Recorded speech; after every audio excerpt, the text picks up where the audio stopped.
momento de muita alegria para mim, de poder estar junto com pessoas que são irmãos em tudo aquilo que acreditamos, em tudo aquilo que fazemos. É inegável que nós vivemos um momento de uma transição muito forte. E que nessa transição, sejam através de noticiários, seja através de situações da própria vida no cotidiano, de inversões de valores, de olharmos para situações como guerra, violência, e acabarmos achando isso normal, de tão grande e em tão grande escala que isso tudo vem acontecendo. E esses desafios, eles têm vários olhares, né? Seja na economia, na política, mas o olhar que eu realmente quero convidá-los a estar junto comigo é olhar a espiritualidade e valores em relação a esses desafios. E para isso, com certeza, a doutrina espírita nos ajuda muito. Primeiro porque ela tem como foco justamente esse resgate da espiritualidade, uma espiritualidade legítima. Mas ela tem 3 eixos norteadores que realmente é aquilo que move todo o trabalho de Kardec e todos os seguidores de Kardec, que realmente é o Evangelho, e no Evangelho todas as suas parábolas maravilhosas do Cristo, mas a síntese são realmente 2 frases que são fundamentais e resumem todo o Evangelho, que é amar a Deus acima de todas as coisas e amar ao próximo como a ti mesmo. Além desse eixo de conhecer o Evangelho profundamente, também o Espiritismo deixa claro, uma das premissas do Evangelho, em Paulo Apóstolo, que nos fala: sem a caridade não há salvação.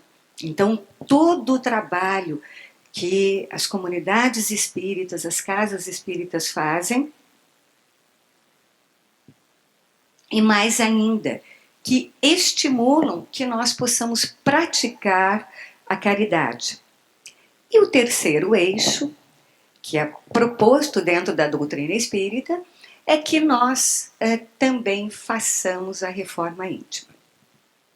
Obviamente, vocês que sempre estão nas palestras e que sempre participam da casa, sabem o quanto que o Evangelho, a caridade, é estimulado, quanto que isso é trazido das mais diferentes formas. Então, são 3 eixos importantíssimos. Porém, eu quero focar com vocês, quero que vocês venham junto comigo para que a gente possa caminhar através da reforma íntima. Olharmos um pouco mais para esse contexto da reforma íntima. O que é que ele pode, como é que nós podemos exercê-lo muito mais de uma forma vivencial do que uma forma teórica, né? Nós temos desde livros mais recentes, como livros mais antigos, do Ney Pietro Pérez, que se chama Reforma Íntima. Então, nós temos uma literatura que fala sobre isso. Entretanto, talvez uma reflexão juntos, talvez a gente possa ter alguns pontos a mais que surjam dentro de cada um de vocês e que possam nos auxiliar a essa reforma íntima. Isso é uma das coisas que faz parte da reforma íntima, essa colaboração mútua. Ninguém faz nada sozinho, né? Eu não estou aqui, nesse momento, possibilitando que a gente possa refletir juntos se não tivesse o auxílio de inúmeras pessoas e todo o tempo. Então, essa questão da ajuda ao próximo, a caridade, o próprio Evangelho, naturalmente tem a ver com a reforma íntima, porque a reforma íntima vem nos falar de exercer valores. E, obviamente, para nós amarmos, para nós exercermos a compaixão, nós temos que ter caridade, perdão, nós temos que ter uma relação de empatia, de nos colocarmos no lugar do outro, sem julgamento, tanto consigo quanto com o outro. Obviamente, para amar a Deus sobre todas as coisas, temos que exercer o desapego da materialidade, precisamos ter o foco naquilo que é essencial na nossa vida e, mais ainda, termos humildade no sentido de reconhecer nossas limitações, ter coragem de olhar para toda a nossa sombra, os desafios e irmos adiante. Ter aceitação, entrega total, confiança.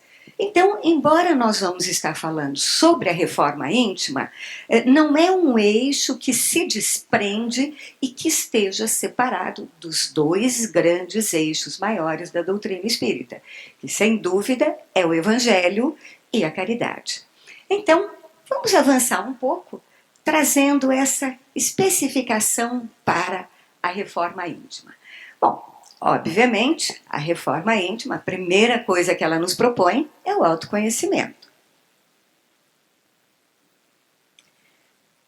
Um autoconhecimento que implica realmente um mergulho nas nossas vivências, naquilo que somos, sentimos e fazemos, e não necessariamente só naquilo que conhecemos, né? Naquilo que aprendemos, mas naquilo que talvez a gente consegue ter um pouquinho a mais de sabedoria. Sabedoria no sentido de saber, de experienciar, de vivenciar.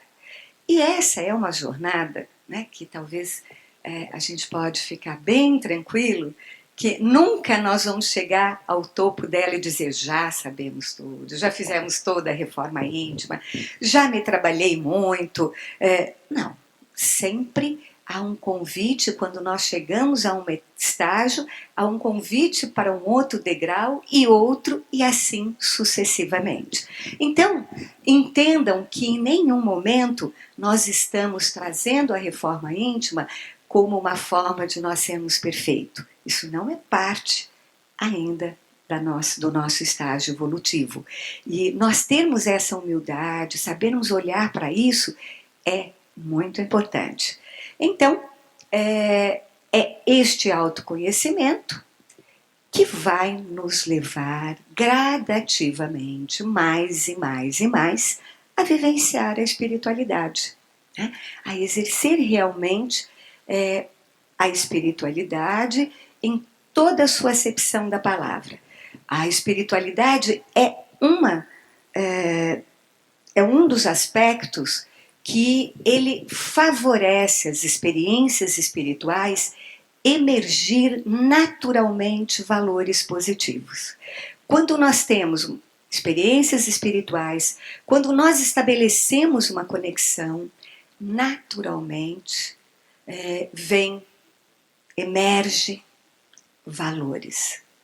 Nós tivemos aqui hoje um momento belíssimo, onde a música, como uma prece, nos restaura e nos restabelece essa conexão com o divino.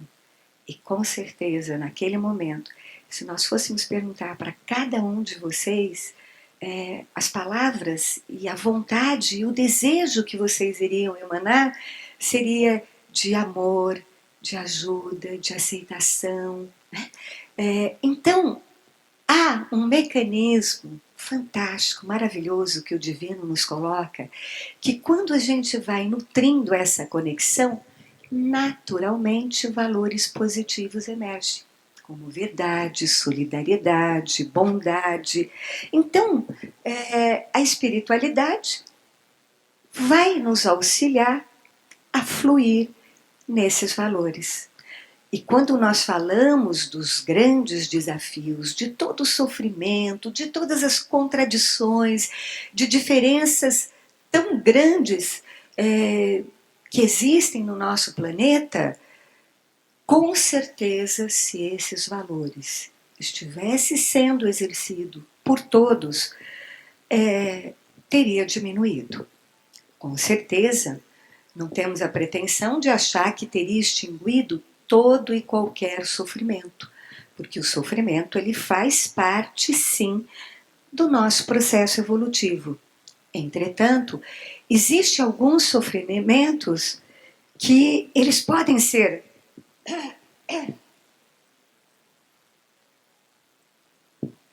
amenizados, eles podem ser transformados através da caridade, através da solidariedade, através do amor ao próximo.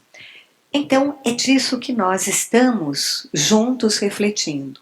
Reforma íntima me leva ao autoconhecimento, que vai me levar para a espiritualidade mais e mais, e que vai emergir, então, valores construtivos. E aí, consequentemente, teríamos essa sociedade que todos nós, com certeza, gostaríamos de viver. Uma sociedade de solidariedade, harmonia, uma vida saudável. Se nós perguntarmos para todas as pessoas que conhecemos, para nós mesmos, se a gente perguntar agora para vocês querem viver numa sociedade de harmonia, uma vida saudável, com solidariedade? Todo mundo aqui gostaria. Ninguém é contra isso? Por que será que, apesar de todos nós desejarmos isso, e essa pergunta muitas vezes eu faço em outros grupos, em outros congressos, e todo mundo unanimemente diz: queremos viver em paz, queremos uma sociedade melhor, queremos uma solidariedade e harmonia, uma vida saudável para todos. E aí fica uma grande interrogação. Por que todos nós queremos isso e, no entanto, assistimos tantas desagregações, tanta violência, tantas guerras, se todos nós não queremos isso, né? E guerras, muitas vezes, desnecessárias. Então, vivências, experiências que fazem parte da nossa natureza, como o envelhecimento, a morte, doenças muitas vezes, tudo isso, como Leon Denis diz, pode estar sim a serviço da nossa evolução, né? Agora, a barbárie, né? Essas situações tão dramáticas, talvez elas fossem desnecessárias e ninguém quer viver isso.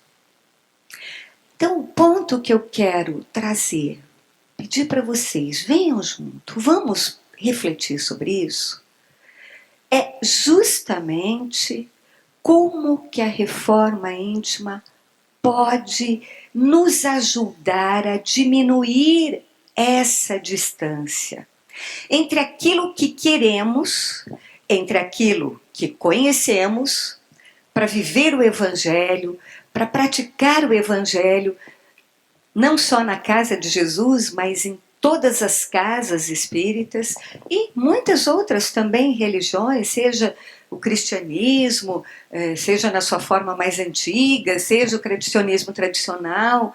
A doutrina do Cristo é muito presente. Então, como diminuir essa distância entre aquilo que conhecemos e aquilo que fazemos? Qual é a varinha mágica, né? Como que isso pode acontecer? Porque termos a informação teórica, nós temos. E essa varinha mágica vem muito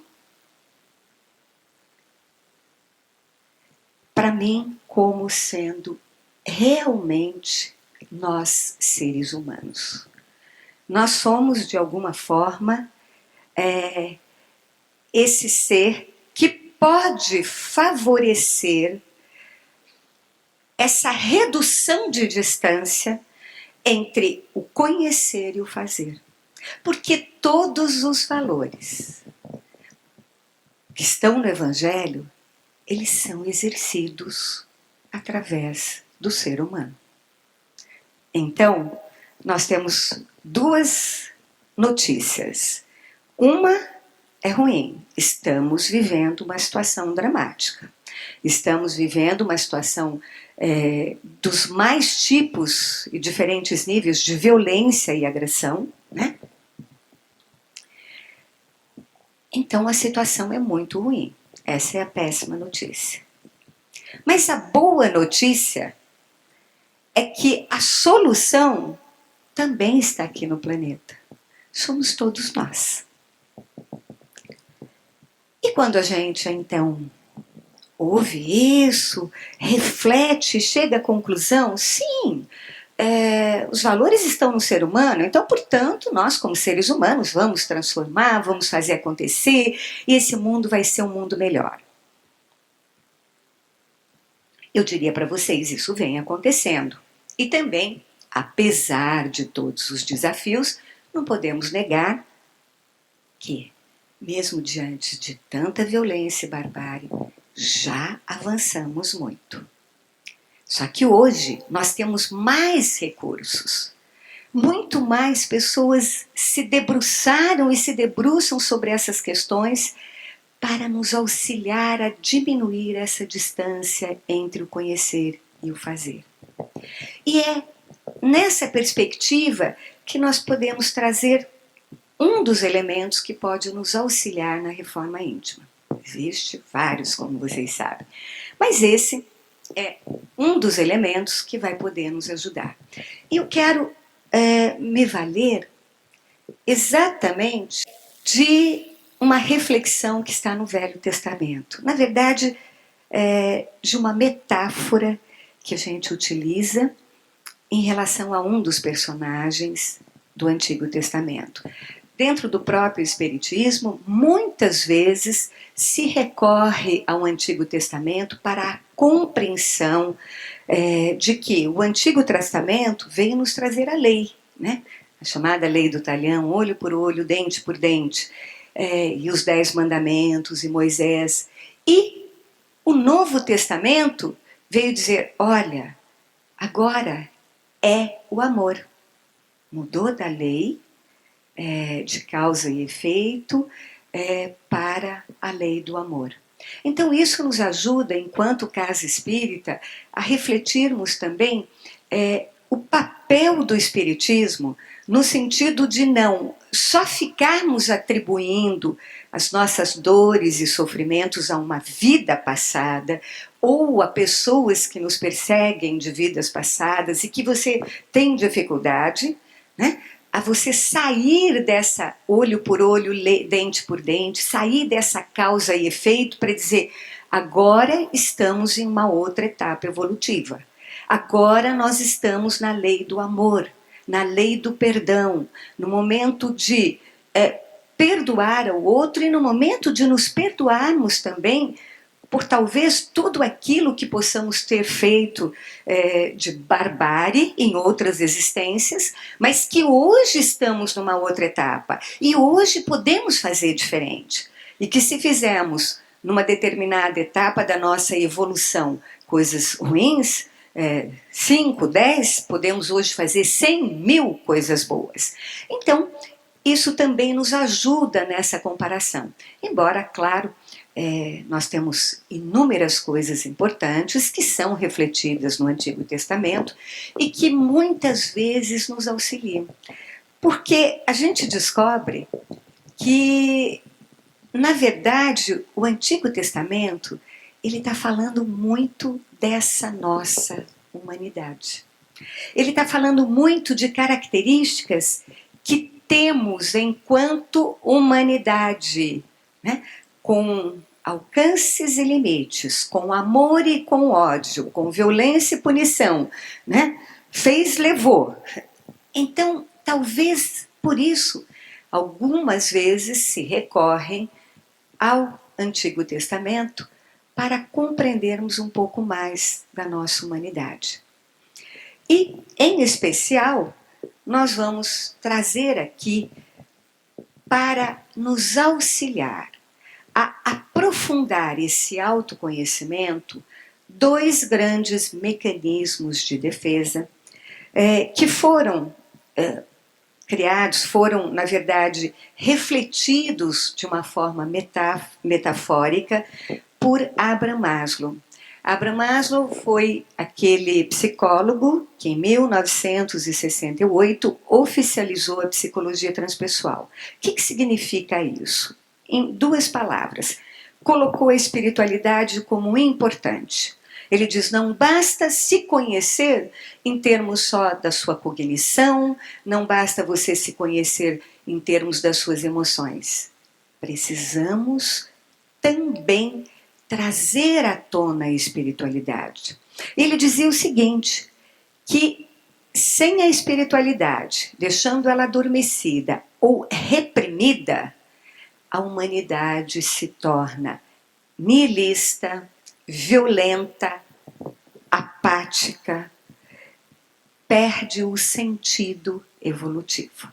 Então, ele é o cara que vai e diz assim, olha, espiritualidade tem que estar na psicologia. E, obviamente, nós não podemos deixar de lembrar toda a obra da Joana de Ângeles, que fala de uma forma extensa, profunda, a respeito da psicologia transpessoal. Então, é esse viés que nós vamos trazer para poder nos ajudar. Um aspecto da nossa humanidade que foi estudado e que mostra para a gente que não é tão simples assim. Ah, eu conheço o evangelho, eu vou na casa espírita, eu faço a caridade, eu sei tudo o que precisa. Não é tão simples assim. Parece que é fácil, gente, né? Ah, é fácil viver numa sociedade em harmonia. É fácil quando a gente fala para todos os outros. Mas quando a gente vai vivenciar isso no dia a dia, meu Deus, eu esbarro com o vizinho, me implico, eu reclamo do gato, do cachorro, da bola, do grito, eu não tenho paciência no trânsito e assim sucessivamente. Desde pequenas coisas a grandes coisas, existe a nossa ira, a nossa raiva.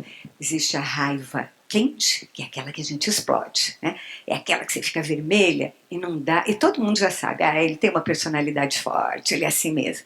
Essa é uma delas. Mas tem uma outra raiva, que é chamada de raiva fria, que você está olhando com cara de paisagem, mas você está com muita raiva daquela pessoa. Né? Que difícil, né? Então, quantas vezes nós nos pegamos nessa raiva fria, né? Que está aí presente, que não é só minha, é sua, é de todos nós, é da nossa humanidade. E a propósito da questão da energia, da agressividade, da raiva, às vezes a gente pensa que tem que reprimi-la, tem que esconder e fazer de conta que a gente não tem. Gente, isso é um caldeirão. Não tem como, é que nem panela de pressão. Aí vai explodir e vai realmente destruir muito mais. Então, a nossa raiva, as nossas, precisam ser realmente olhadas, contempladas, né? Acolhidas e transformadas, porque ela é uma energia de força, de ação. Ela é uma energia importante para a nossa vida. O que precisa é direcioná-la de uma outra maneira. Com a raiva, eu posso realmente dar um soco e derrubar uma pessoa, ou eu posso ir ajudá-la, né? Eu posso levantar a mala dela e carregar para ela. Né? Eu posso chegar até alguém, estender a mão, dar um passe.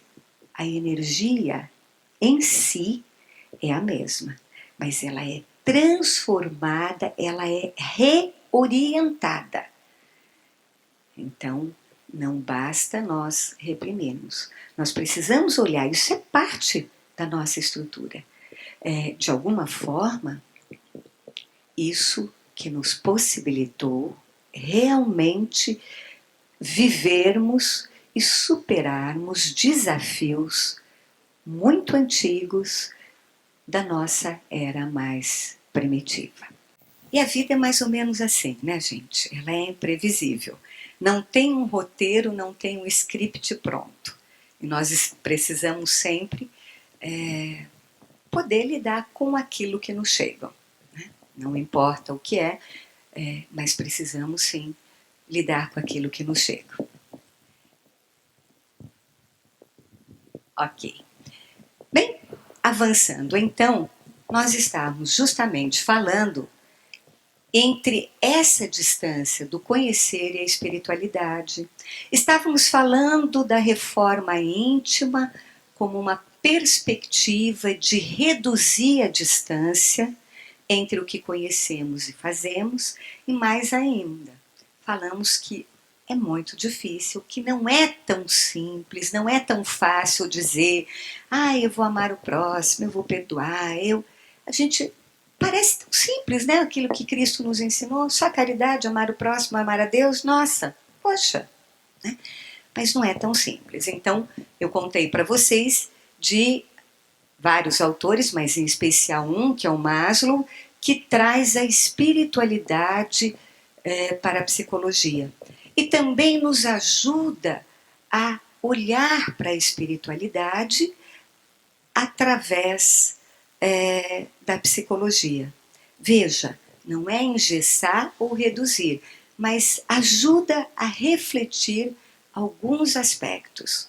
E uma das coisas que ele nos ensina é que, para a gente conseguir passar do autoconhecimento para a espiritualidade, a gente fazer esse trânsito, existe, vamos dizer assim, duas barreiras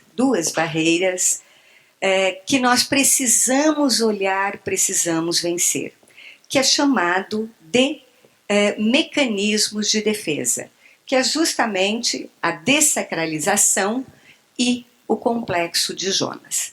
O que é a dessacralização? Então, esse é um dos mecanismos que já na década de 50, Maslow denunciava, que é a perda do sentido do sagrado. É a banalização dos relacionamentos, a banalização da sexualidade, a banalização da própria religião, a banalização, muitas vezes, de cuidados que devemos exercer para o outro.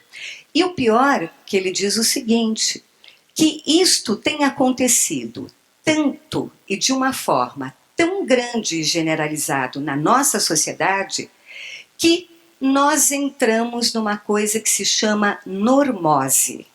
Ou seja, nós passamos a achar que é normal ligar a televisão todo dia, ver briga, ver xingamento, ver guerra. Todo mundo se acostumou, faz parte do Jornal Nacional, faz parte do cotidiano. Então, nós passamos, sim, a encarar isso como se fosse normal. Então, isso é chamado de normose. As relações descartáveis, né? Fala-se da modernidade líquida, então é o amor descartável, tudo é muito rápido, tudo é muito passageiro, ninguém precisa ter comprometimento com nada, basta viver um instante, e vamos para um hedonismo sem fim, que é o prazer pelo prazer, o poder pelo poder, não importa tudo que eu derrubei antes. Então, isto é a dessacralização.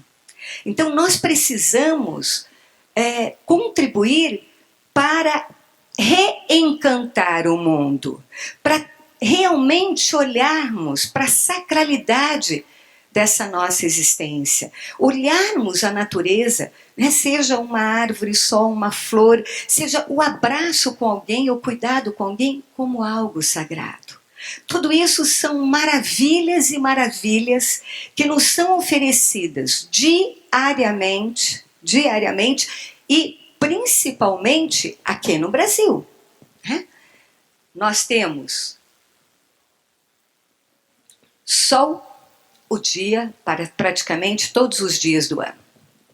Né? Nós temos uma abundância de frutas, nós temos uma abundância de flores. Tudo isto é sagrado. Nós precisamos reencantar o mundo. Nós precisamos trazer mais esse olhar sagrado para todas as coisas. Quando você contempla alguém e você percebe, é um espírito, é um ser luminoso que está ali. É alguém especial, único, que nunca existiu antes. É alguém que tem uma missão, que tem algo a fazer nesse planeta. E missão não é só coisas grandiosas, vão desde pequeninas ações. Então, o primeiro grande passo que nós precisamos dar, o primeiro grande obstáculo que nós precisamos dar é resgatar o sagrado da nossa vida, resgatar o sagrado do nosso planeta Terra, resgatar o sagrado do Brasil, as maravilhas e maravilhas que temos. A Amazônia não é para ficar brigando, disputando, é uma maravilha. O que podemos fazer de melhor por ela, né? E o que a gente precisa contribuir é realmente a ajudar a reencantar o mundo, reencantar o olhar de todos. A gente aprender a cada dia de manhã, ao abrir os olhos, agradecer por mais um dia que estamos vivos e que vamos poder sim ver o sol, ver as estrelas. Nós vamos poder sim receber um abraço, vamos poder sim dar um abraço, ajudar. Isso é parte do sagrado. Isso é parte do sagrado. Essa é a primeira grande barreira que precisamos para possibilitar que essa distância do nosso autoconhecimento possa chegar e ser reduzida e chegar até a espiritualidade. Não é um autoconhecimento estéril que vai nos fazer só conhecer ainda mais e racionalizarmos. Isto é certo, isso é errado, aquilo está... E ficarmos na nossa torre de marfim, né? Intocáveis. Não, não é esse autoconhecimento.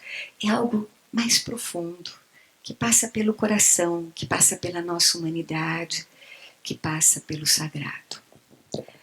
O segundo grande mecanismo, barreira que nos impede de resgatarmos uma espiritualidade genuína que existe, que faz parte da nossa natureza.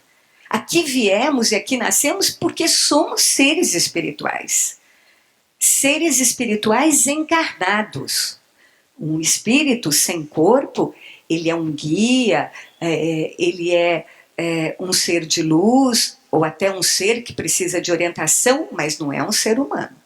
Assim como um ser humano sem espírito é um cadáver. Já tentaram criar pessoas e não conseguem. Há um princípio, há um divino, há algo, há uma essência. Então, nós, seres humanos, precisamos cada vez mais olhar para essa especificidade. Aqui estamos, aqui viemos. E essa segunda barreira, o complexo de Jonas, obviamente vai nos falar do personagem que se chama Jonas, é um personagem do Antigo Testamento, e que tem uma história que talvez vocês conheçam. E a gente vai relembrar, não vamos alguns aspectos dessa história, do complexo de Jonas. Eu vou falando, mas se alguém quiser perguntar alguma coisa, gente, levanta a mão, me interrompam, tá bem? Então, estamos aqui refletindo juntos. Quando vocês sabem, peraí, Vera, não estou entendendo, não estou acompanhando, espera um pouquinho, me interrompa para que nós possamos caminhar juntos. Esses personagens históricos, eles são também estados de consciência encarnados. Eles simbolizam também um atributo que pode ser positivo, mas também atributos negativos encarnados. Então nós vamos falar desse estado de consciência Jonas como algo encarnado. Mais ainda, não é lá do Jonas que nós vamos olhar. Nós vamos aproveitar esse momento para olhar também o Jonas dentro de nós. O Jonas que nos habita. Porque quando nós usamos essa metáfora, como esse estado de consciência encarnado, ele retrata aspectos que são reais da nossa humanidade. O complexo de Jonas, ele vem justamente do medo de se conhecer. De se conhecer profundamente. Porque ao conhecermos, teremos sim que fazer. Teremos sim que agir coerentemente. Porque eu não vou estar falando da doutrina do Kardec, que está lá no Evangelho, no Livro dos Espíritos. Eu vou estar falando de mim, da minha vida. Tá, tudo bem. E você, o que você está fazendo nesse sentido? Ou está deixando de fazer? Né? Então, é para esse olhar interior que nós queremos trazer e que eu peço para a gente estar juntos. Há uma coisa que ele reflete, né? Ele coloca, por exemplo, durante o período nazista, todos os habitantes da Alemanha, eles, que moravam próximo dos campos de Auschwitz e que diariamente se sentia um cheiro horrível e eles vinham aquelas chaminés infindáveis, né, de pessoas que estavam sendo mortas, que estavam sendo exterminadas de uma forma brutal, e depois, mais ainda, eles viam os caminhões repletos de sacos com cabelo, dos quais se faziam travesseiros. Mas todo mundo ignorava. Ninguém sabe o que acontece naqueles campos de concentração, a gente não sabe o que está acontecendo lá. Ninguém sabia. Porque se alguém fosse olhar para aquilo, não iria se suportar em não fazer nada.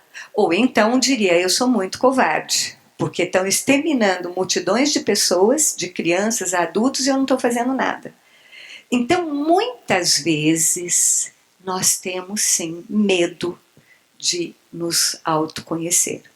Porque autoconhecer implica em autorresponsabilidade. Eu não vou mais atribuir que eu estou bravo, raivoso, porque o outro fez isso ou aquilo. Não, é a minha natureza. Eu posso olhar de outra forma. Eu posso olhar de um outro lugar e trazer um outro olhar. Então, nesse momento, o Jonas vem exatamente falar para nós desse estado de consciência encarnado, numa dimensão espaço-tempo. Então, o profeta Jonas, ele, certa vez, tem um momento onde ele ouve a voz do Senhor.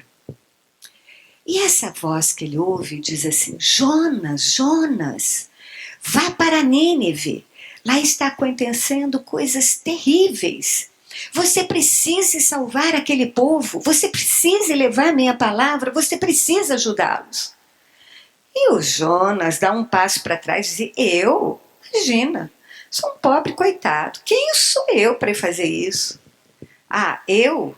Que aquela Nínive se pegue fogo e se acabe mesmo. Só tem gente que faz coisa ruim.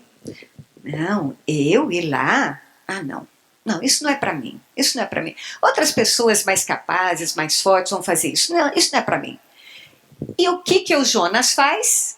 Em vez dele ir para Nínive, ele toma a direção oposta.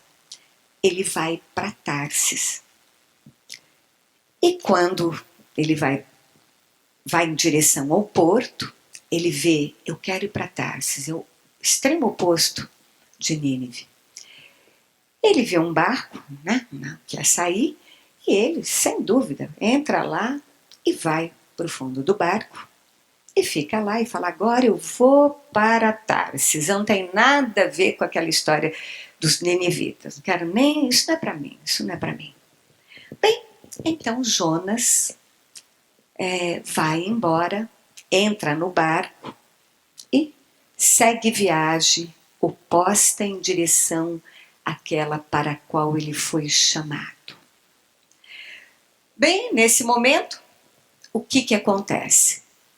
Ele não ouve a voz, na história nos conta que ele vai no fundo do barco, deita e fica adormecendo, dorme profundamente.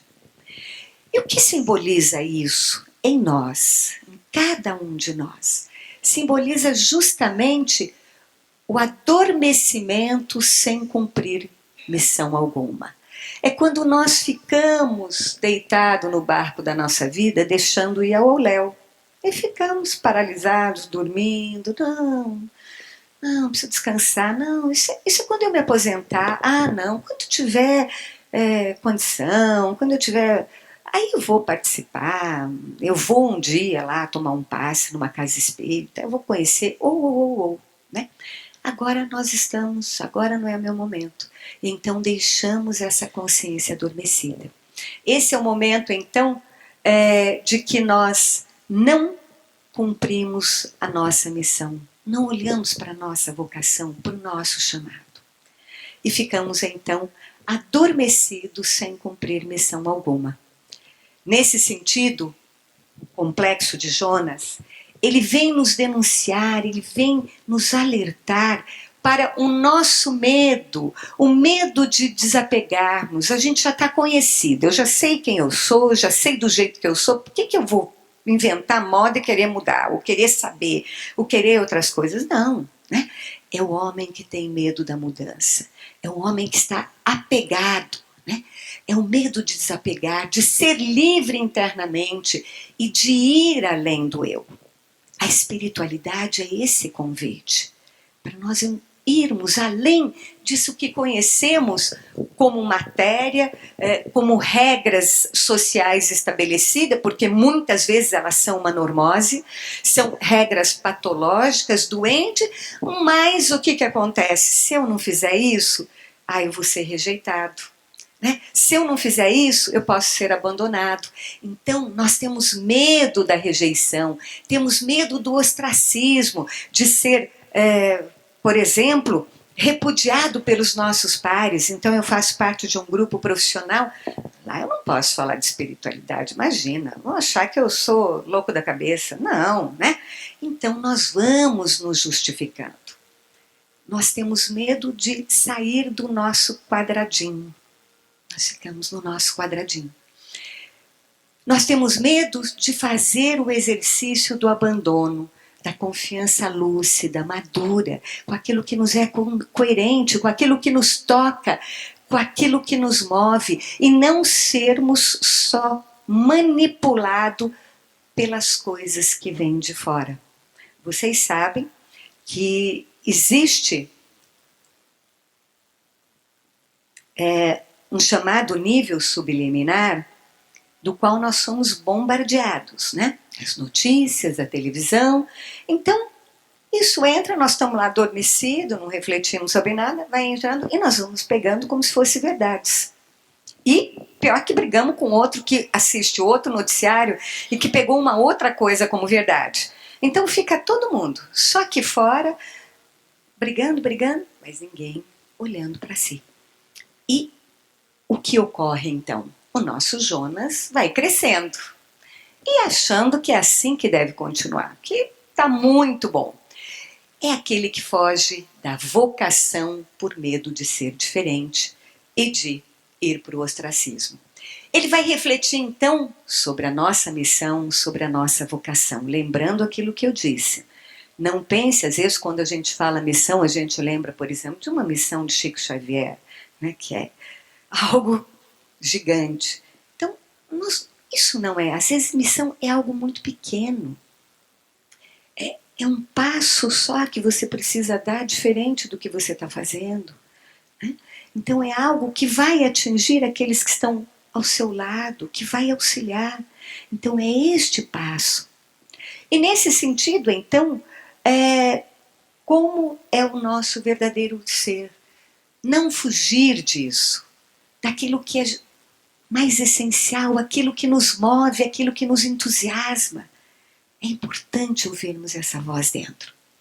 E, bem, mas a gente tem lá os nossos medos. Nós temos os nossos Jonas.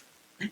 E talvez é o momento de pensar quantas vezes aqui, cada um de vocês já recusou algo por achar que aquilo era muito grande. Já recusou algo por achar que, não, isso não é para você. Deixa que o outro faz. Ou recusamos por achar que não somos suficientemente bons, inteligentes.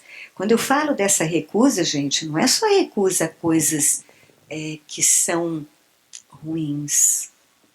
Essa recusa, muitas vezes, são aspectos que vão nos auxiliar a galgar novos estágios, novas etapas, novas oportunidades.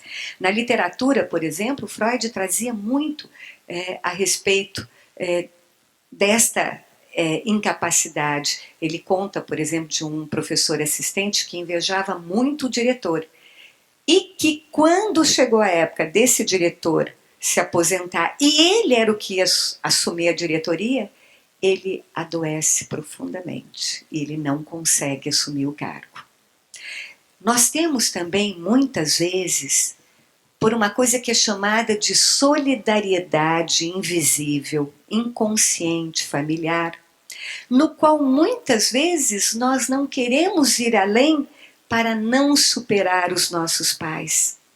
É como se nós precisássemos desse vínculo de tal forma que eu vou achar que se eu não ultrapassar aquilo que os meus pais fizeram, eu vou estar junto com eles, eu vou estar mais próxima disso.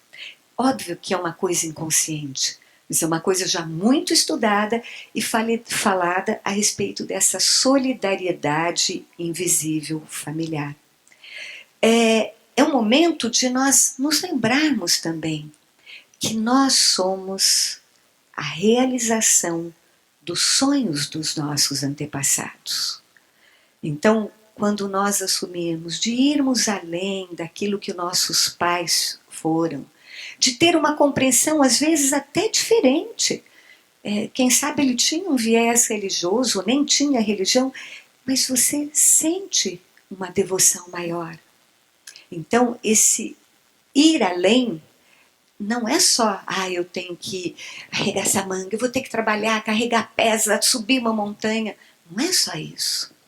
É também em coisas boas, em coisas que se remetem ao sucesso, a um estágio melhor para nós. Então, este medo de Jonas fala sobre isso. E fala também, principalmente, sobre as consequências da recusa desse ser essencial se manifestar. Quando nós não queremos ouvir essa conexão espiritual. Então, o que vai começar a acontecer? A história de Jonas nos ajuda a compreender isso. Nós vamos, então, enfrentar as turbulências. Vocês sabem que na história de Jonas, o que acontece? O capitão começa, quando começa a turbulência, Jonas entra no navio e começa uma tempestade terrível. Uma tempestade, assim, imensa. E o que ocorre é que todo mundo fica absurdado. Nunca aconteceu isso. Esse mar é tranquilo. Por que isso está acontecendo? E os marinheiros vão ver uma coisa, vão ver outra. E aí o capitão diz, olha, tem um sujeito que nunca fez parte da nossa tripulação, um tal de Jonas, e o capitão vai então até esse indivíduo que está adormecido. E todos começam a apontar para ele, você é o culpado dessa tempestade. Esse caminho não tem tempestade, você é o responsável por isso. E aí Jonas diz, sou eu mesmo, conta a história dele, que ele não tinha ouvido a voz, e resolve assumir a autorresponsabilidade. Então, ele diz, ok, me joguem, me lance para o mar. E o que significa isso, em termos de cada um de nós? É um momento, então, que nós somos lançados, nós temos que aceitar. Se nós não fizermos pelo amor, vai ser de uma outra forma. Vão ser as tempestades da nossa vida que vai fazer a gente enfrentar esse desconhecido, essa dimensão da nossa consciência maior, essa dimensão na qual a espiritualidade está ali presente, mas que foi negada, recusada por nós, que ficou na nossa cabeça só como uma teoria, só como algo lá que os grandes seres iluminados escreveram, que Kardec decodificou, e fica só aqui, da cabeça para cima, sem chegar no coração. E aí então nós vamos ter ou vai, não vai ter opção B. Nós temos que ir em direção, enfrentar o medo para nos tornarmos realmente quem somos. Temos que ir em direção ao outro, ao diferente. Nós não gostamos de sair da zona de conforto, porque na zona de conforto nós temos a ilusão de que nós temos controle de tudo. Nós não temos controle absolutamente de nada. A incerteza é a constante. Por isso, a importância da conexão e da entrega. Porque é aí que os milagres muitas vezes acontecem.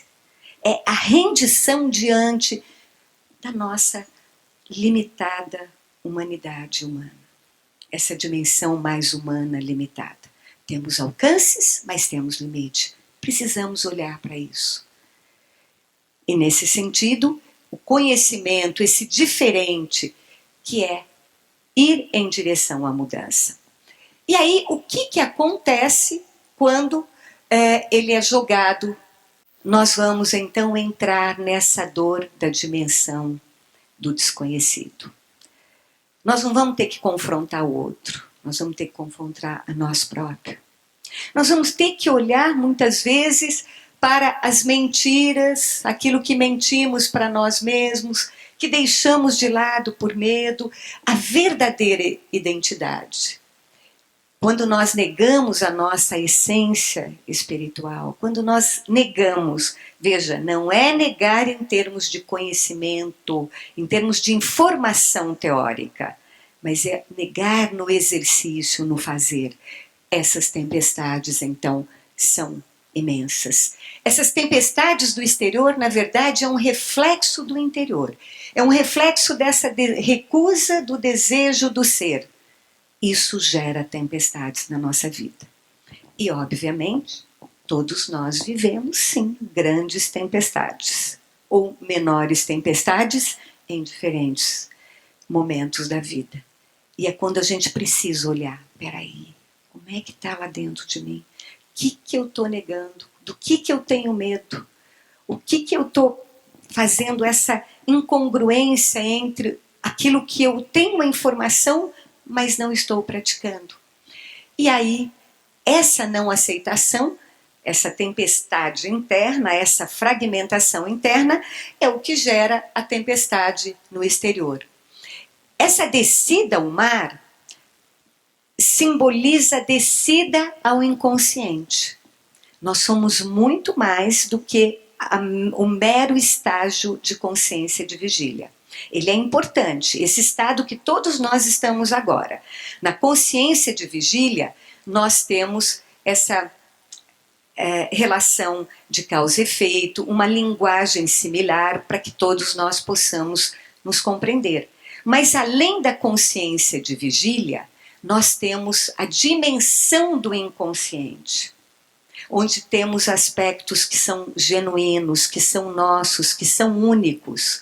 E é justamente então o ir para o fundo do mar representa esse mergulho nessa consciência maior. Representa ir para o desconhecido e talvez até para o infortúnio que ocorre no fundo do mar. Esse desconhecido, ele vai nos trazer alguns aspectos importantes. Ele vai fazermos nos confrontar o medo, ele vai fazer nós olharmos para nossas inseguranças, mais ainda, ele vai nos falar do medo do sucesso que nós tivemos ao longo da nossa vida. Ele vai nos falar de quanto que nós tivemos medo de ser rejeitado, nós tivemos medo de ser diferente.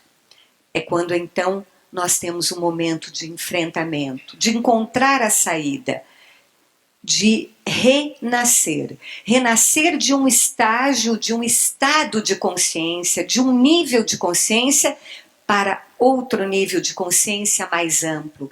Esse nível onde a espiritualidade é mais vivenciada, que nos abre para inúmeras oportunidades, que nos ajuda a reencantar a nossa vida, para que possamos reencantar o mundo.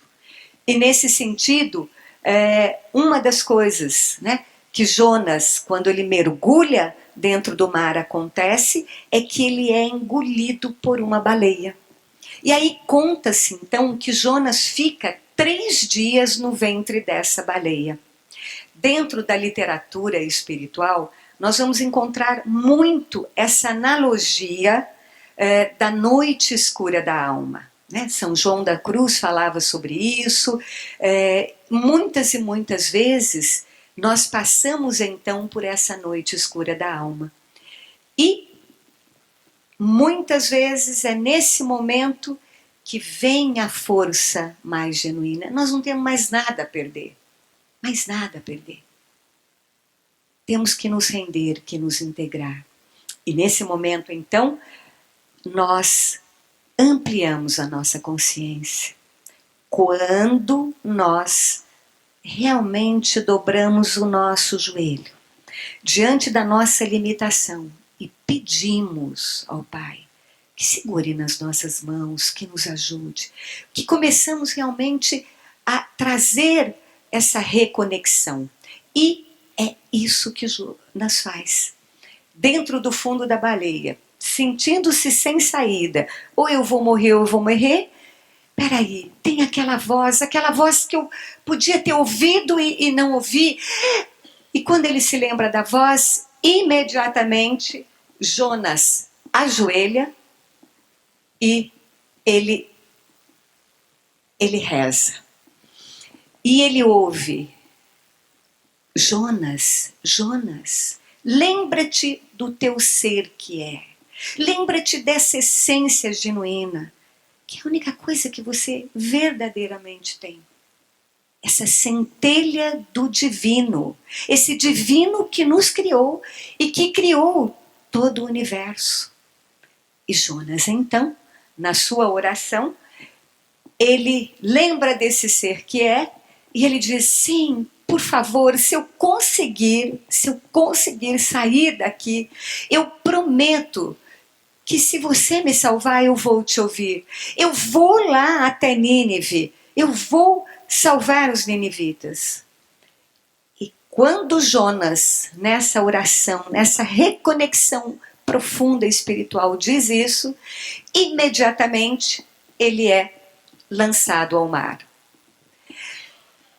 E ele sente-se já na praia. E ele sente essa gratidão imensa e diz: bom, então agora eu vou para Nínive. Eu vou fazer aquilo que aquela voz interior me chamava e eu neguei e eu não quis ouvir. E aí então ele pega o caminho de Nínive e vai para lá. Ir a Nínive significa também ajudar o outro. Ajudar a consciência daquilo que se é. Perceber que nós somos seres de relação. E que esse ir ao outro nos possibilita ajudar a tomar contato com o que há no centro da origem de todos nós, na essência. E perceber que nessa essência é o amor que habita. Então, muitas vezes na nossa vida, nós sentimos que perdemos todos o mapa. Já não sabemos onde estamos, o que fazemos, todos os contornos que a gente achava que era tão perfeito, eles foram derrubados, eles não existem mais. Né? Todas essas fronteiras que a gente estava assegurado, nós percebemos que não existe mais. E então, nesse momento, a espiritualidade nos lembra. Nós podemos perder o mapa, podemos perder as nossas certezas e verdades absolutas que tínhamos para agradar o outro, ou então para dizer para o outro que nós éramos melhor que ele. E nesse momento, então, nós resgatamos a bússola do coração, a bússola do amor, a bússola da espiritualidade. E quando isso, então, é resgatado, é quando nós podemos exercer a vocação.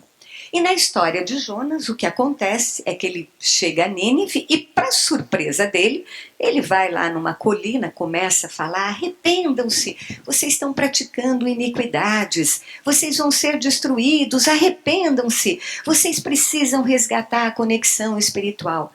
E Nínive começa a mudar. Os ninivitas ouvem Jonas, começam a se arrepender e toda a população Nínive começa a sair daquele estágio de Sodoma e Gomorra, de totalmente destruição. E aí o que vai acontecer?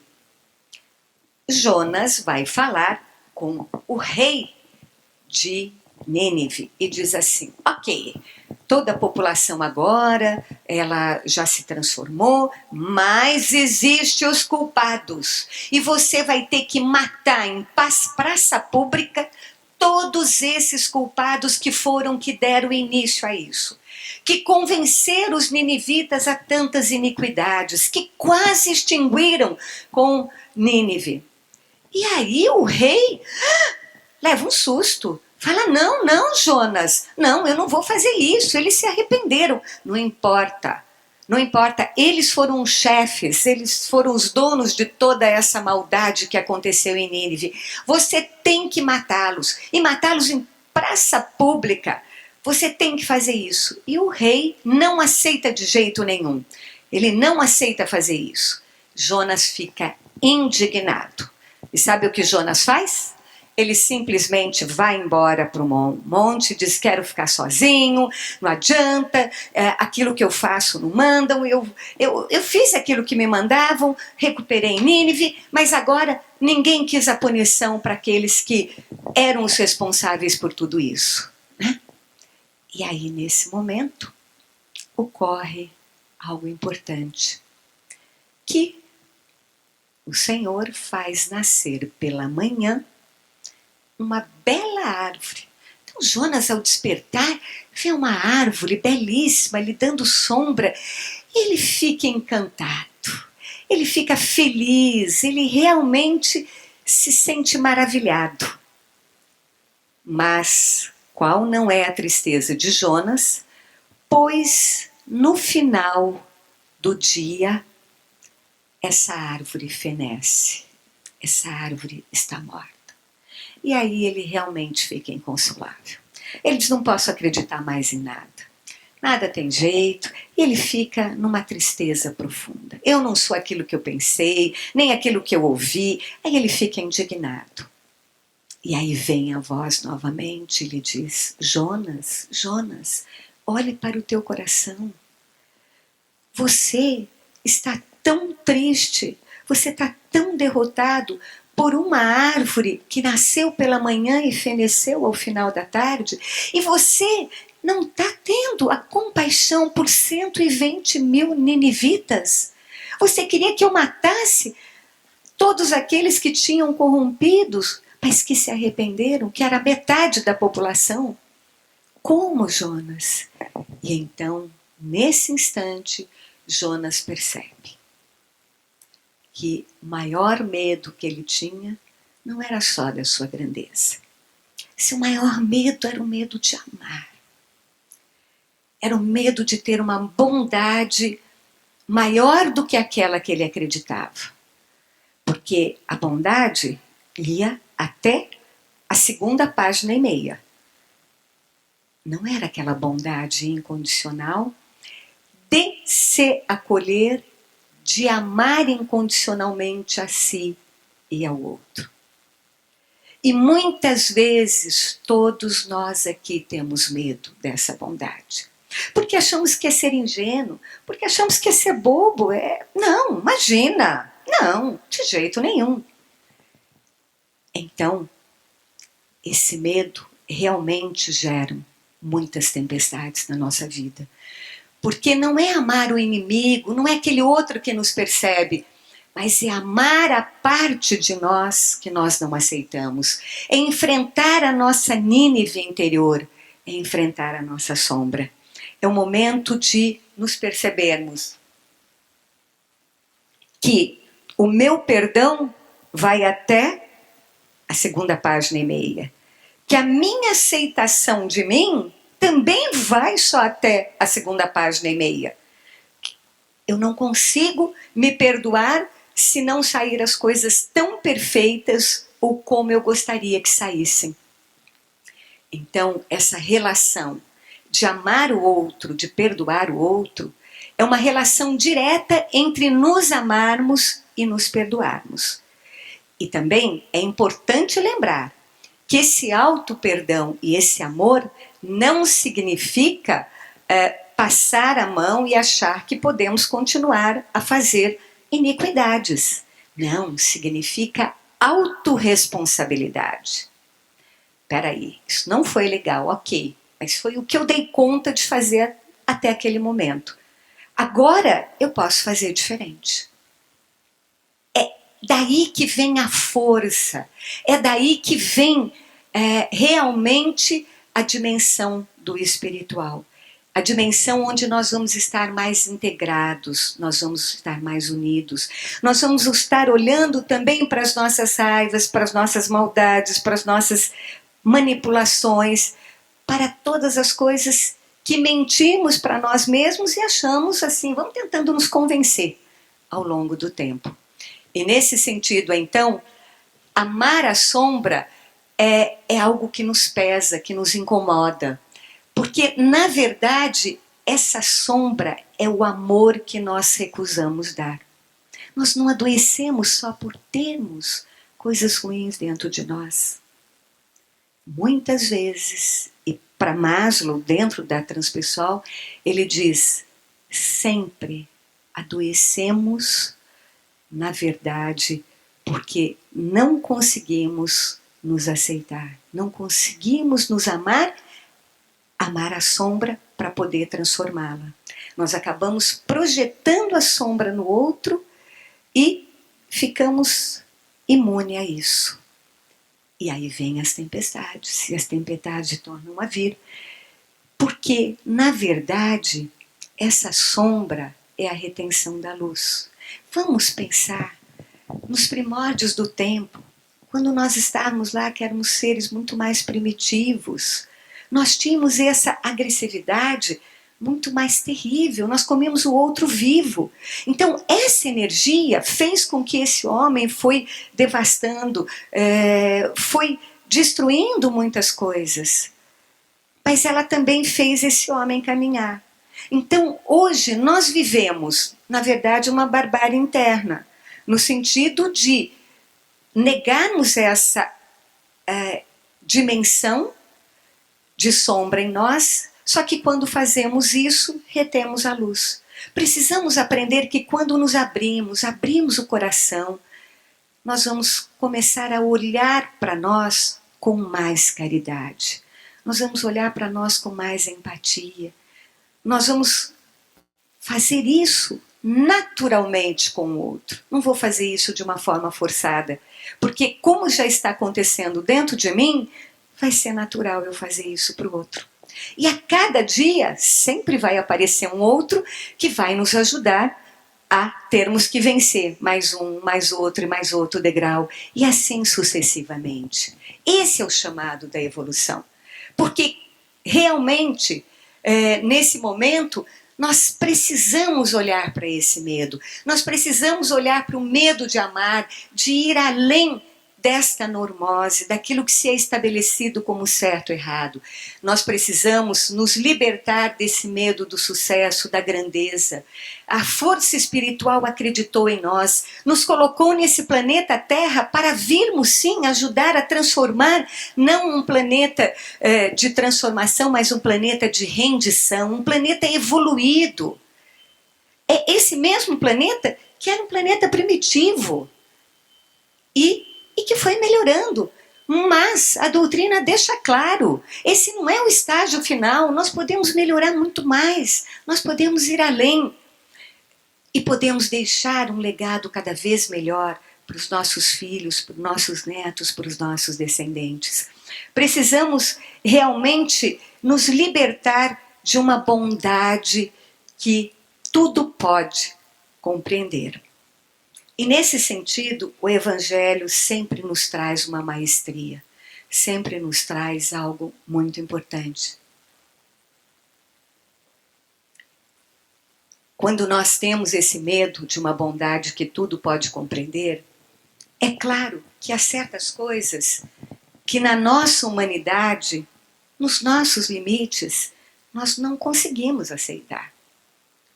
Talvez algo muito ruim que alguém nos tenha feito, ou talvez tenha feito para alguém que nós amamos. Então é difícil, sim, não é simples. Mas aí tem algo importante que Cristo disse no momento da sua crucificação. Quando ele olha para aqueles que o crucificaram. Vocês lembram da frase? Quem lembra da frase? Pai, perdoai, porque eles não sabem o que fazem. Em nenhum momento Cristo disse, eu perdoo vocês porque vocês não sabem o que fazem. Eu sou melhor do que vocês. Em nenhum momento Cristo disse isso. Cristo se rende. E talvez na sua humanidade de crucificado, na sua humanidade de sofrimento e dor, ele mais uma vez se remete ao Pai. E ele então pede, Pai, perdoai, porque eles não sabem o que fazem. Então tem momentos, sim, que diante de certas situações na nossa vida, é aterrorizador o que ocorreu. E é difícil, eu tento amar, eu tento perdoar, mas aquilo vem e me corrói. E mais uma vez, é o momento que precisamos nos render à nossa humanidade. Que precisamos verdadeiramente dizer, Pai, eu não estou conseguindo perdoar essa pessoa, eu não estou conseguindo aceitar essa situação, mas você, que é tudo, você que me criou, você consegue. E eu peço para você que perdoa. Nós então podemos exercer um amor que é maior do que eu, você, que é o maior, é o amor que nos criou. É o amor que nos dá força. É o amor que nos pega na mão e que nos ajuda a caminhar nos nossos momentos de sombra, nos nossos momentos de turbulência. Nós nunca nos esquecemos disso. Que o amor é realmente a maior força que o Cristo veio nos ensinar. E aí sim nós vamos vivenciar o Evangelho. Não é no momento em que eu me fecho dentro de uma torre de marfim, um castelo de cristal e começo a achar que eu sou perfeito, perfeito, perfeito. Não é. É no momento que eu me rendo para a minha dificuldade e eu peço. Eu não consigo perdoar. Está difícil, dói muito. Mas eu tenho certeza, Pai, perdoe ele. Então, nesse momento, nós vamos não só ter o amor canalizado a uma pessoa. Nós vamos vivenciar, sim, um amor como estado de consciência. Na literatura grega, eles falam de alguns tipos de amor. Eles falam do amor porneia, que é aquele amor que quer consumir, aquele amor que quer devorar. É um amor ótimo para o bebê recém-nascido. Ele precisa ter esse amor para ter a sucção do seio da mãe e sobreviver. Mas quando nós continuamos com esse amor que quer devorar, que quer possuir, que quer ser o proprietário, que quer só ser alimentado e nutrido e não dar nada, isso está disfuncional. E na literatura grega eles trazem também o amor eros, que é o amor prazer, o amor muitas vezes erótico. Também nesse amor a espiritualidade pode estar trazendo as luzes do arco-íris, mostrando para nós que não é só o hedonismo, é um momento que tudo tem um processo importante nessa relação com o outro, nessa relação do prazer. Mas não fica só aí, eles nos falam também do amor filia, que é o amor que nós vamos desenvolvendo, é amor de amizade, aquele amor que nós pegamos na mão do outro, porque somos seres de relação, nós realmente evoluímos através de nós e através da relação com o outro, que olhamos na mesma direção, é o amor filia. Mas o grande amor que com certeza nós estamos talvez desejando, mas ainda estamos muito distante, é o chamado amor ágape, que é exatamente esse amor do Cristo, que é esse amor de aceitação incondicional, que vive esse amor num estado de consciência.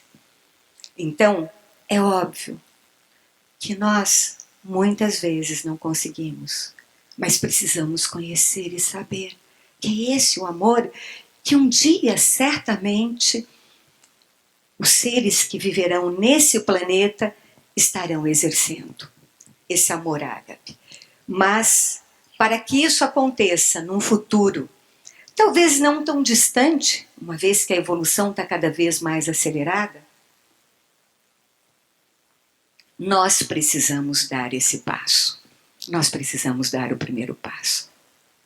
E contemplarmos que esse é um amor que a gente não consegue, mas que a gente pede sim, que a caridade, que o perdão seja dado por Deus quando nós não conseguimos. Para que a gente não se sinta vítima das situações que nos acontecem. Para que realmente a gente sinta que sempre nós estamos caminhando lado a lado com essa força espiritual. Sempre nós temos tendo essa guia do Cristo, essa orientação maior do Evangelho, para que possa verdadeiramente despertar essa espiritualidade. Essa espiritualidade que tanto Kardec fez para mostrar concretamente que ela existe, que ela é real.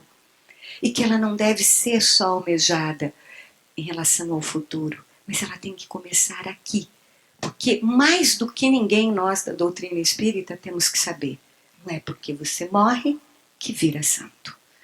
Se morremos, vamos continuar exatamente no estágio em que aqui estávamos. E o pior, sem corpo. Com o corpo a gente tem muito mais oportunidade de fazer a caridade, de fazer as coisas, de errar e tornar a acertar. Então, é aqui e agora. É nesse momento que nós precisamos exercer. E para conhecer essa fonte do nosso ser, nós precisamos estar atentos, despertos, atento para as nossas críticas, atento para os nossos julgamentos, atento também para os momentos que nós estamos nos auto-sabotando, que nós dizemos, poxa, mas eu sabia, por que eu não fiz isso? Ia ser tão bom para a minha vida. Nossa, por que eu não mudei de emprego?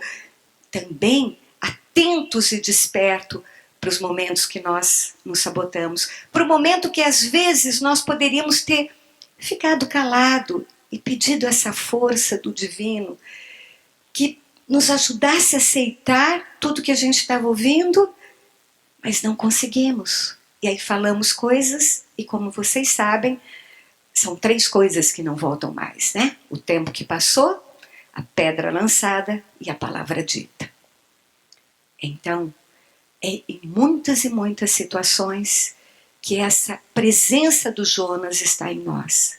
E que nós precisamos olhar para isso, para que paramos de nos sabotar, para que possamos nos libertar desse medo, esse medo que vem disfarçado sobre tantas as coisas e que nos impede essa comunhão verdadeira com a espiritualidade. Não importa como nós possamos estar. Descobrir que esses próprios, que não existe luta, não é o outro inimigo lá fora. O que aquele inimigo lá fora está falando de mim? De mim. E os ditados populares sempre nos revelam coisa, né? Quando Pedro fala do João, o Pedro está falando muito mais do Pedro do que do João. Então é olharmos para isso. Porque isso vai se estruturando e forma uma consciência que é automatizada, gente. Nós ficamos inconscientes, nós ficamos na normose e vamos repetindo isso o tempo inteiro. O tempo inteiro, como autômatos, como zumbi. Então, há que parar, há que tomar consciência, há que estar desperto. Para que a gente possa viver e perceber que há síntese. Cristo representa o arquétipo da síntese. Ele não vivia com os letrados, com os melhores da sociedade, não. Ele vivia com os abandonados, com a prostituta, ele vivia com aquele que tinha desorientado, errado o caminho, e ele ia resgatando. Então não precisamos ser perfeitos. E ninguém também achava que o Cristo era perfeito. Tanto que jogaram pedra na cruz, né? Talvez nós até estivéssemos lá jogando pedra na cruz. Então, não ficar dependente dessa aprovação do outro para aquilo que a gente verdadeiramente acredita e sente que é o essencial. Descobrir que os próprios processos da vida geram alegria, significado, e que esse significado é encontrado no ser, nessa essência, nessa verdade absoluta, que é essa dimensão espiritual, essa centelha divina que nos guia e que nos faz existir a cada instante, a cada momento. Essa centelha que nos traz o amor maior, o amor do Cristo, que realmente nos convida a amar o outro como a nós mesmos e amar a Deus acima de tudo. E essas reflexões, elas realmente podem ser ajudadas de várias formas. E talvez eu queira trazer para vocês, entre essas inúmeras formas, uma delas, duas delas, que na verdade nos ajuda muito: a oração. A oração como prática diária na nossa vida. Ela é muito importante. Seja da forma como você sentir, você acreditar, mas dobre os joelhos, faça a sua oração. É o momento em que nós conversamos com Deus, é o momento que nós falamos e Ele nos escuta. Muitas vezes a oração antes de adormecer ajuda também a nos trazer sonhos reveladores. Então, também colocarmos atenção nos nossos sonhos, porque os sonhos têm vários níveis. Tem desde esse nível mais primitivo, né, desse mundo, vamos dizer assim, do astral, dos mundos inferiores, como o sonho também tem os níveis mais elevados. Na própria literatura encontramos os sonhos de revelação, os sonhos proféticos. Então a oração antes do adormecer, pedindo ao Pai que realmente segure na nossa mão, que nos leve para estágios, para mundos mais evoluídos, que nos ajude naquilo que nós não estamos conseguindo, que dialogue conosco, é de um grande benefício. E nós temos isso todas as noites, com total gratuidade. Com total gratuidade. O Divino nos deu instrumentos, nos revelou várias possibilidades para essa nossa libertação, para essa comunhão espiritual. Uma outra forma também é a meditação, porque a mente fala o tempo inteiro. Alguns chegam a dizer que o momento de meditação, o momento de silêncio, é quando Deus fala conosco. Então, nós precisamos silenciar a nossa mente. Os nossos achos, devo, não devo, tem. Precisamos silenciar a nossa mente para podermos ouvir a voz de Deus. Então é importante esses momentos de silêncio. São momentos que verdadeiramente podemos nos abrir o nosso coração para receber o divino. Ir além dos nossos desejos, dos nossos pedidos na oração, é um momento de aceitação, de silenciar a mente, de ouvir o divino. Para que verdadeiramente, então, nós possamos trazer esse autoconhecimento. Um autoconhecimento que vai além de conhecer-se cognitivamente, saber o que você pensa, conhecer sua emoção, mas é conhecer a sua dimensão espiritual. Para que nós possamos ter essa qualidade de presença, de estar no aqui e agora com aquilo que a vida nos apresenta. e não estarmos aqui, mas desejamos estar lá ou fazendo outra coisa. Não. Eu tenho absoluta certeza que esse instante é o melhor instante de todos nós que estamos aqui nesse momento. O ontem já foi. O daqui a pouco, amanhã, eu não sei se vai existir. Eu só posso fazer diferença para a vida do outro. Eu só posso fazer diferença para a minha própria vida nesse instante, aqui e agora. E é isso que é qualidade de presença, qualidade de escuta, qualidade de relação com o outro, qualidade de estar com aquilo que a vida nos oferece e na qualidade de presença nós não iremos reagir, não seremos reativos. Na qualidade de presença nós vamos trazer um outro olhar. Nós vamos olhar de um outro lugar, porque não estamos olhando da nossa humanidade, que é limitada sim, que tem várias coisas ainda em evolução. Na qualidade de presença, é como se nós estivéssemos nos abrindo, abrindo o coração para qual seria o olhar do Cristo nesse momento. E lembrando, talvez você vai dizer, eu não consigo, mas você consegue. Então me ajude. E aí sim, nós poderemos então vencer os desafios do século XXI. Eles são enormes, são muitos. Mas essa perspectiva, essa possibilidade de vencer se dá através de cada um de nós. Nem deste, nem daquele. São de todos nós. De cada um. Nessa relação eu comigo mesmo, eu com o outro, no meu caminho, e todos esses outros que nos achegam, são importantes e necessários para a nossa evolução. Mais do que muitas outras doutrinas, todos nós sabemos e temos esse esclarecimento lúcido da doutrina cristã. Você nasce onde você precisa, você tem ao seu lado quem você necessita e você vai encontrar no seu caminho não amigos, não inimigos. Você vai encontrar professores, situações que você tem algo a aprender com isso. E aí, nesse sentido, nós podemos então conectar essa presença, essa espiritualidade e ser uma das formas. E eu acredito, gente, sinceramente, que essa é a única forma. Só vamos vencer os desafios através de cada um de nós.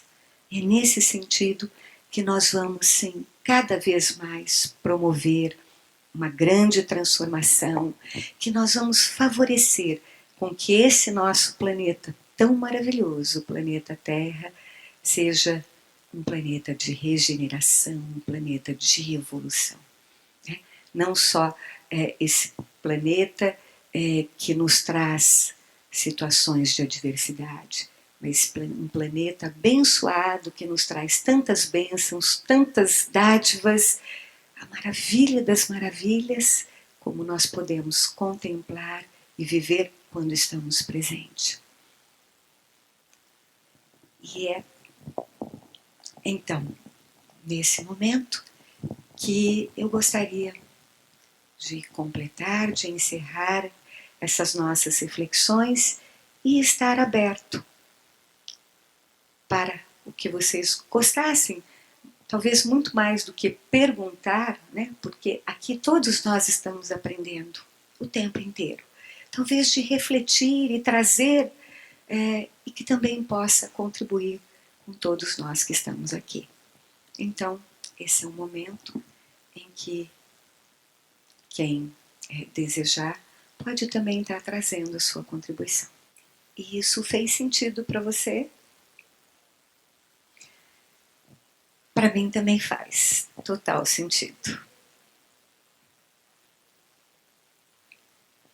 Então, talvez a gente pode encerrar nosso momento e com esse silêncio dentro de cada um de nós, abrindo as portas do coração para nós mesmos e para o outro. Então esses são os meus votos, que a gente possa acolher o nosso Jonas, ajudá-lo a se transformar e avançarmos para ser a realização de desejo do que o Cristo, do que Deus realmente acredita que seremos. A nossa melhor versão.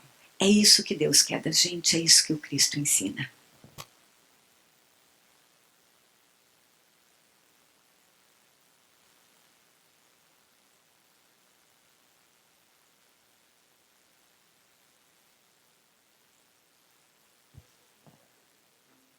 Todo mundo ouviu o que ela falou? Eu apoio totalmente. É mais isso. Então, se eu conseguir isso, que pelo menos alguns de vocês aqui saíram com isso e vão levar isso de reflexão para a sua vida, para a sua casa, eu agradeço a Deus. E muito, muito a vocês de estarem aqui, porque se vocês não estivessem, nada poderia acontecer. Obrigado por num domingo estarem aqui.